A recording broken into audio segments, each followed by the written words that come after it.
Hey Sharon, what on earth did you just do? Is that how your mother raised you? To be such an uneducated and unruly child? How dare you throw away the entire dinner while your husband's family was eating? And then you had the audacity to storm out and slam the door, ignoring my calls. Oh, really? So what's the big deal? I went to the market alone, cooked, and prepared that entire dinner. Do you and your daughter not have any helping hands? If I don't like it, I just throw it away. And if you're not satisfied, then next time go ahead and cook for yourself. You ill-mannered daughter-in-law! How dare you act that way? Don't you have any respect for your mother-in-law and your sister-in-law? Just wait until your husband comes home from work. I will tell him to teach you some manners. And I'll make you pick up the food you threw in the trash and apologize to me. If you want others to respect you, you should show respect to them first. I worked so hard to cook dinner for you, but how did you treat me? I simply went upstairs to the bathroom for a moment to get rid of the food smell. And by the time I came back, you and Freya had already devoured almost everything. When I sat on the table, every time I touched something, you would quickly snatch it up and pile it onto your and Freya's plates. Is that how you show respect? I didn't want to see the food I worked so hard to cook being eaten by disrespectful people. So what's wrong with throwing it away? Hey, why should I respect you? You're just a lowly daughter-in-law.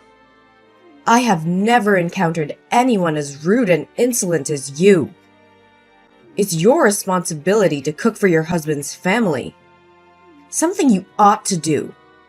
Since when do I have to feel grateful to you for that? You better come back here and prepare another meal for me right now. Don't even think about it. I won't tolerate this any longer. Ever since you and your daughter moved into my house, you have disrupted the peaceful life that my husband and I had. Today, if you want, we can settle everything, and then you can move out of my house. Why are you talking like that? You make it sound as if the entire family is ganging up on you. Besides, this is my son's house. It's not you who works hard to pay the mortgage, so you have no right to kick me out of this house. Oh, is that so? It seems like your son doesn't trust you enough to share everything with you. Well, we have a lot to discuss then, starting with your precious daughter. What's wrong with my daughter? Ever since your daughter moved here, various items from my room have gradually gone missing. Clothes, jewelry, cosmetics, they've all disappeared. No matter how many times I caught Freya rummaging through my things, she never listened to me. I made it clear that they were for my personal use, and if she wanted to borrow something, she should at least ask for permission. But even when she did use them, she never bothered to put them back in the proper place. Clothes were never washed and returned to me.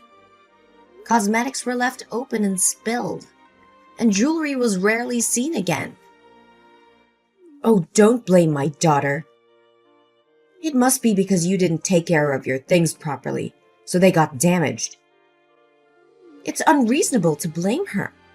Besides, this house was purchased by my son, which means everything in this house belongs to him. Why should my daughter ask for your permission to do anything? Now I understand how Freya became so entitled and arrogant. It seems like you've taught her well.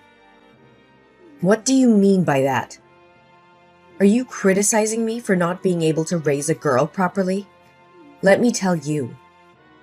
My daughter is a good, gentle, and beautiful girl. And my son is intelligent and talented. Both of my children are exceptional. Unlike you. You're just selfish. And let me tell you, your belongings aren't even worth my daughter's attention. What has Freya used to ruin your precious cosmetics and bring down her level? Exactly. They're just worthless junk to you, right? In that case, you should be willing to compensate me for those items on Freya's behalf, shouldn't you? The broken cosmetics alone were worth $1,000. And the jewelry and clothes she took from me, which were left dirty and torn, amounted to $4,000. So in total, it comes to $5,000. Huh, is that all? It's just a few measly coins. Yet you're making such a fuss about it. Just wait until my son comes home. I'll make sure he pays for everything. Mom, don't be so hasty. I haven't finished yet. You're aware that I've been losing money at home lately, right? I've been observing for a few days now, and the culprit happens to be your beloved daughter. What? What are you talking about? My daughter would never steal from anyone, so stop making up stories about her. I can't believe you would stoop so low as to tarnish my daughter's honor and dignity. Mom, don't deny it so quickly. Of course, when I make such accusations, I have concrete evidence to back them up. I've placed a hidden camera in my bedroom and captured clear footage of your daughter rummaging through my purse, happily counting the money. But it seems she forgot to return my wallet or something, as she took it and left the room. So now I kindly remind you to return that money to me, or I'll have no choice but to submit the video to the police and let them handle it. What? How dare you put a camera on my daughter? Besides, you and Freya are sisters-in-law. It's just that when she's in dire need of money, she borrows some from you. Why do you have to exaggerate it? All right, let's consider it as Freya borrowing money from me. So is it time for her to repay now? Over the past 2 weeks, Freya sneaked into my room and took money a total of 7 times. The amount she took adds up to $9,000. Along with the compensation for my belongings, Freya owes me a total of $14,000. Just $14,000? So you're treating your sister-in-law like a criminal? I deeply regret marrying you and having you as the daughter-in-law of this house. You're so uneducated and disrespectful. So you think your daughter is educated when she steals from others?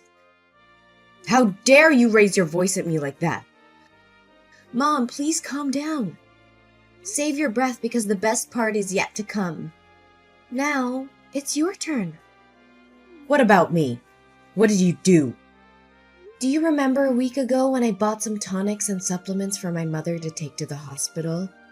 But when I went back to the kitchen to prepare chicken soup for her, I found that those potions had expired. So what? I told you it wasn't me. Are you blaming me again? I don't know anything about drugs. Maybe the pharmacist tricked you. And now you're accusing me of swapping your drugs? How could that be when the pharmacist is my best friend? She's a pharmacist with many years of experience, so she wouldn't deceive me.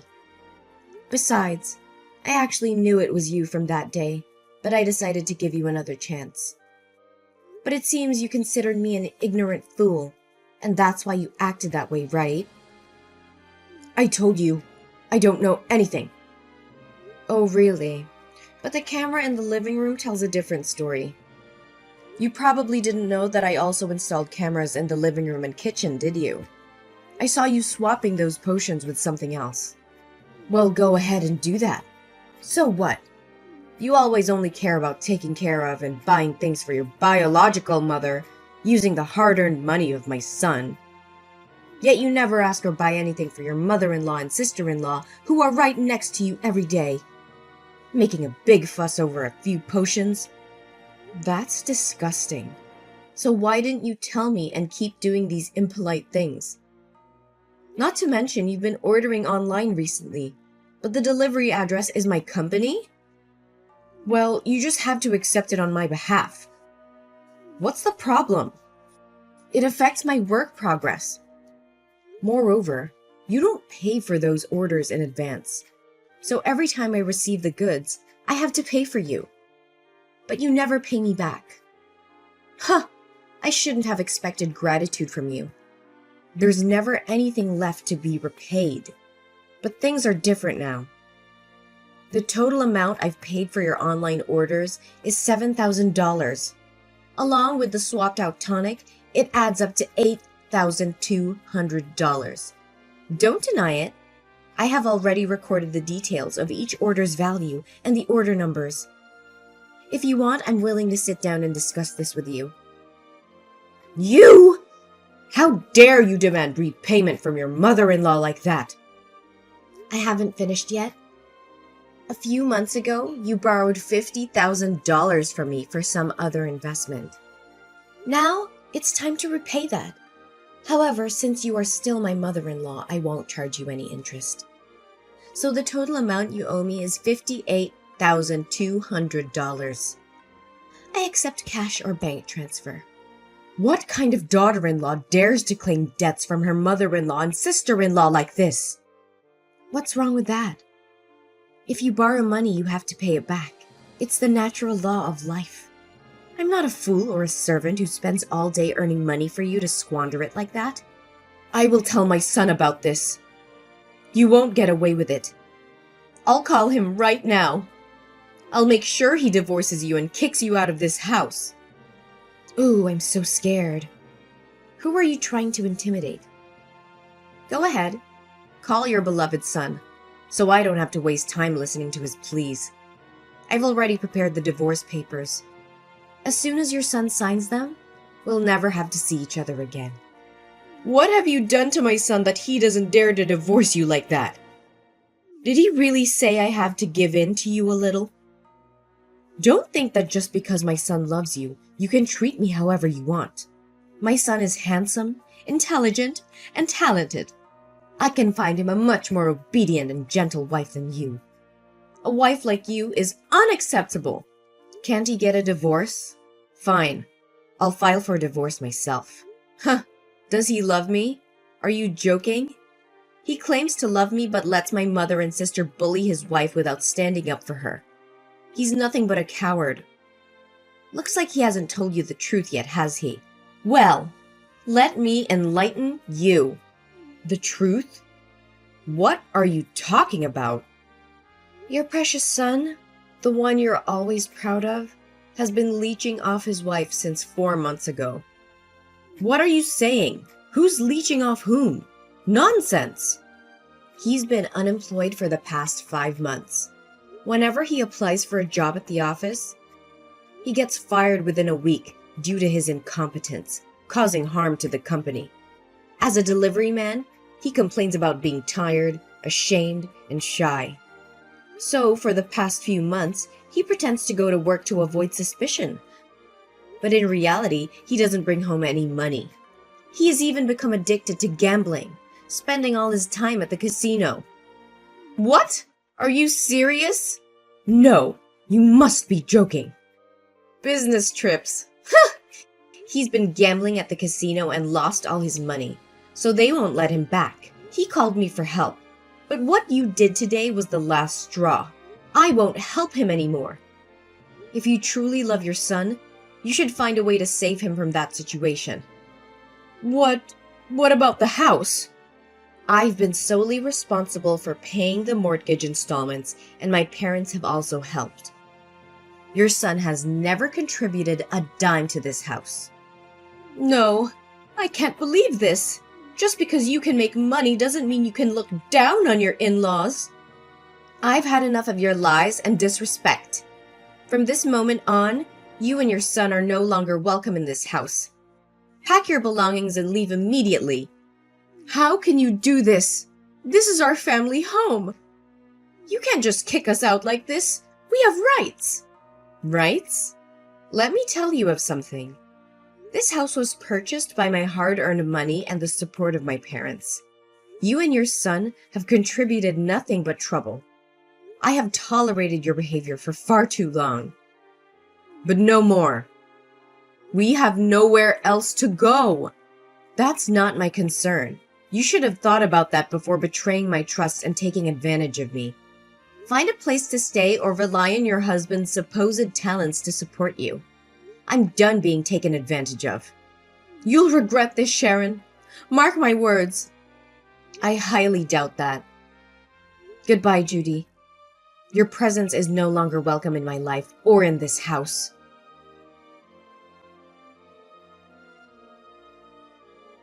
Oh, poor Sharon. Had a little fall down the stairs, did we? Maybe you'll finally understand what it feels like to suffer. And guess what? You won't be getting any sympathy from me. In fact, I hope you suffer even more. How dare you even speak to me after what you've done? You caused this. You and Freya. You are wicked.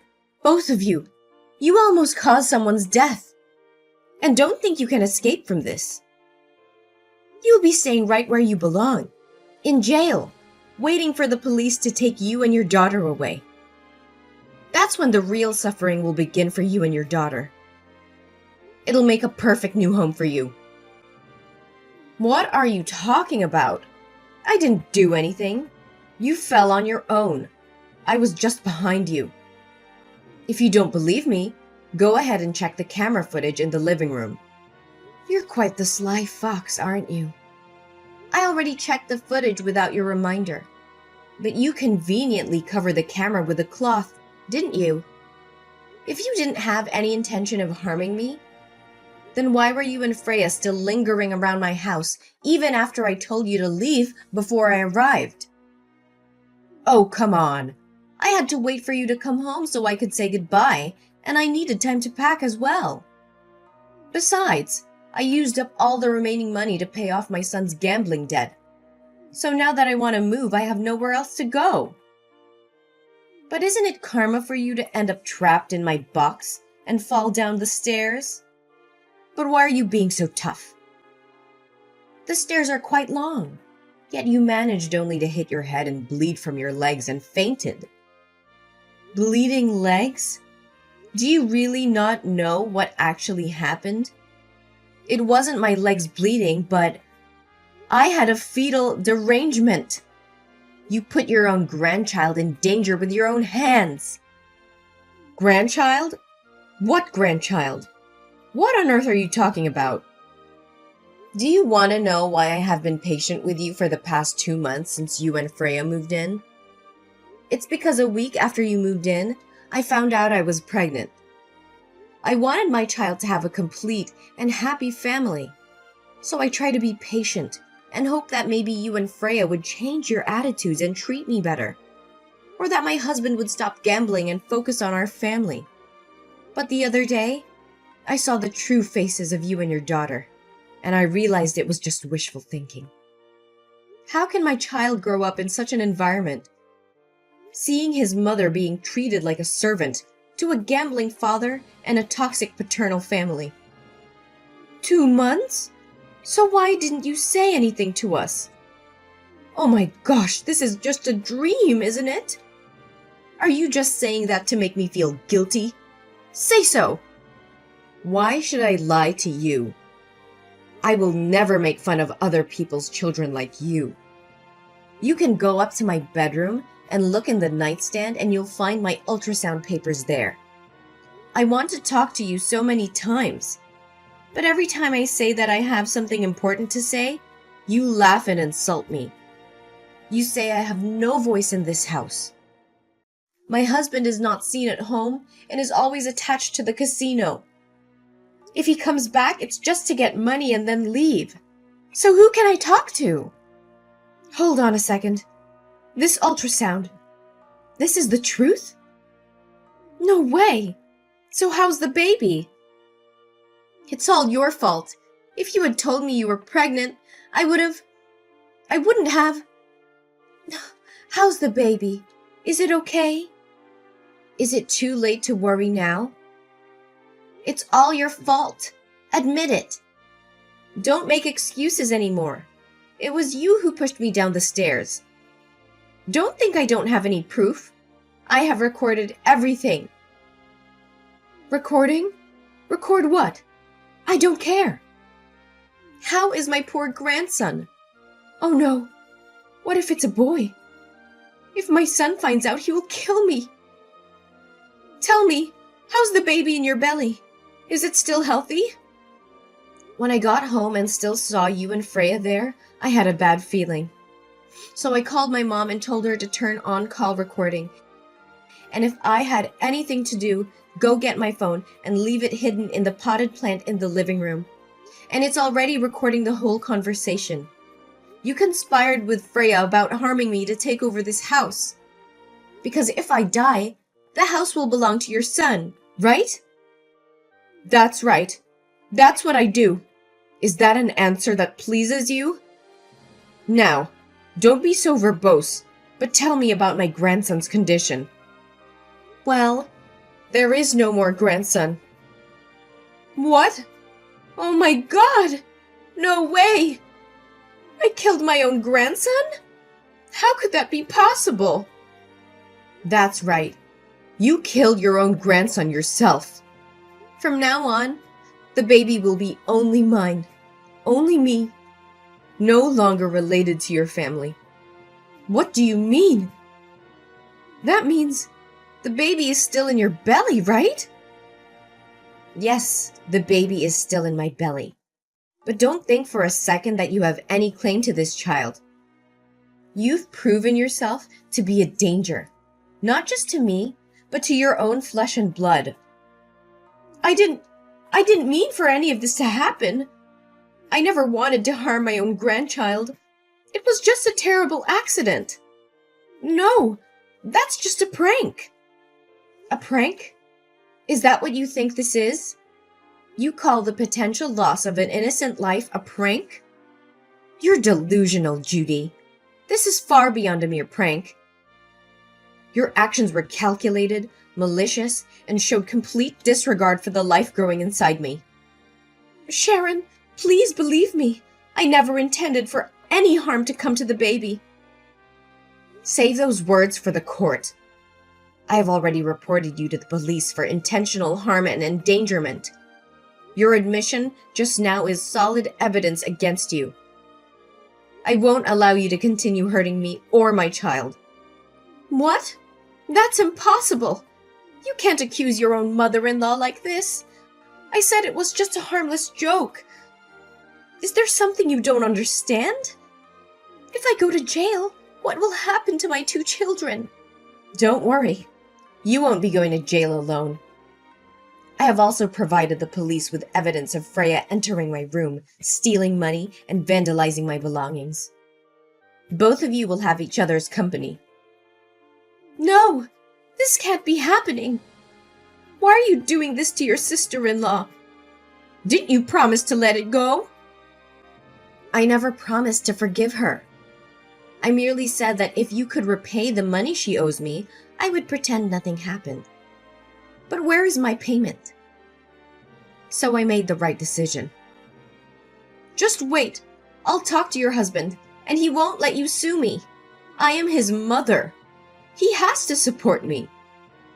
Oh, please stop with your wild dreams. Your son can't even help himself. He lost all his money again, and now he's being held by the casino until someone comes to bail him out. But what will happen now?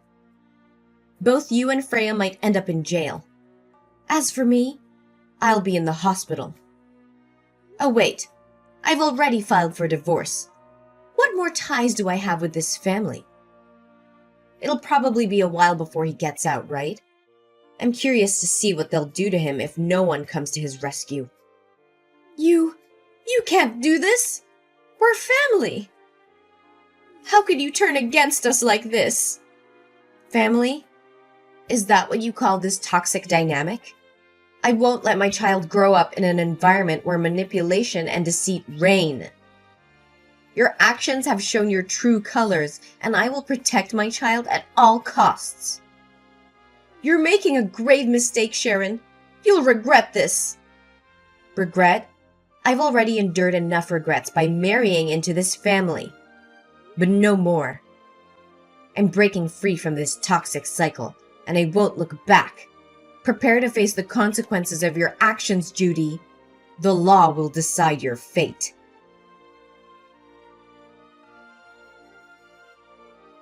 In the days that followed, the evidence against Judy and Freya grew stronger. painting a disturbing picture of their sinister intentions and the depth of their depravity. As the truth unravels, the weight of their crimes becomes undeniable. Judy and Freya were not only found guilty of willful harm, theft, and destruction of property, but also of premeditated endangering the lives of others. The court showed no mercy, as the damage they had caused was irreparable. Judy was sentenced to 5 years in prison, while Freya was sentenced to 3 years in prison. My ex-husband, trapped in a spiral of addiction and recklessness, had to face the full consequences of his choices. I heard that because no one paid his ransom, they brought him to the mining area to work there for free to pay off the debt. But it looks like it will take at least 10 years for him to get out of there. As the months passed, I gave birth to a beautiful and healthy girl. I poured all my love and care into raising my child, creating a safe and nurturing environment.